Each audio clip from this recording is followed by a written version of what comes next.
तो तुम भी बैठ जाओ, खड़े होकर तुम्हारी ताजीम होगी। अब तुम खड़े हो ऐसे मैं बैठा हूं, तो इस तरह ना खड़े हो जैसे कि देहाती खड़े हो। तो एक तरीका बताया, जैसे उस्ताद शागिर्द के बीच में आता है तो शागिर्द लोग ताजीम के लिए खड़े हुए, अब जब उस्ताद बैठ गया तो शागिर्द भी बैठ जाए। जैसे मजमे में कोई पीर फकीर स्टेज पर आता है तो सब लोग खड़े हो जाते हैं, और जब पीर साहब बैठ जाते हैं तो सब लोग बोलो बैठ जाते हैं। अब पीर साहब बैठ जाए, सब लोग खड़े ही रहो, तो पीर साहब क्या कहेंगे, तुम लोग भी बैठ जाओ। तो सरकार ने वहां इस मौके पर फरमाया, लेकिन उसको कह देते हैं नहीं सलाम के लिए ना खड़े हो। तो आज बड़े फितने हैं, अल्लाह से दुआ करो कि अल्लाह ताला हमको तुमको ईमान पर साबित कदम रखे। इमाम ग़ज़ाली ने लिखा मुक़ाशफ़तुल क़ुलूब में कीमिया सादत में कि एक आलिम साहब जंगल में थे, आलिमों को इबादतों वाला एक काफिला यानी फकीरों का एक काफिला जंगल में गया। कुछ फकीर लोग जंगल में गए तो देखा एक पेड़ के नीचे एक आलिम साहब बैठे हैं। तो फकीरों ने कहा यहाँ क्यों, आपका काम बस्ती में दीन फैलाना।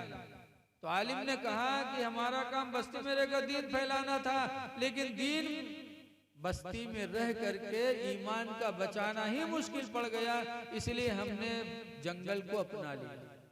तो आजकल ईमान बच जाए बहुत मुश्किल बात है। दुआ है कि अल्लाह तबारक व तआला हमको आपको ईमान पर साबित कदम रखे।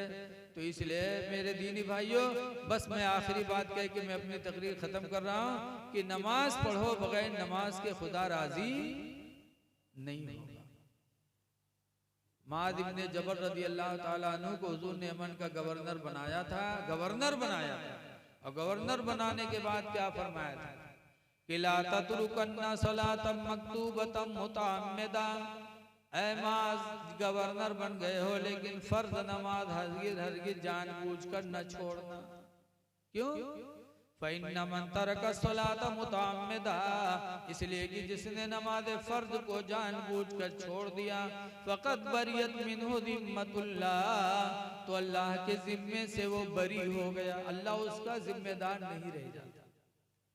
तो बेनमाजी का जिम्मेदार अल्लाह नहीं है।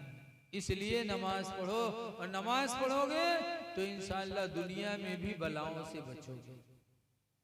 हमारा गांव खन्नापुरवा जंगल के दारे, अक्सर लोग लकड़ी काटते हैं, पकड़े जाते हैं, मारे जाते हैं, छोड़े जाते हैं, फिर काटते हैं। एक दफा 3 आदमी पकड़ गए तो रुपईडीहा थाना, तो तीनों के पकड़ के पुलिस रुपईडीहा थाना में लेके गए। तीनों ठुर बैठे, दरोगा जी जब पट्टा उठाए नो तीनों का मारे चले, तो मैं तो बहुत चकड़ रहा, बज्झट से रुमाल बिछा को नियत मान ली, और 2 ठोर से धक्के बैठे रहे। वो 2 ठोर उनको दरोगा जी मारे, मार वार के जब उकेलंग बढ़े वो फिर झप से नियत मान ली।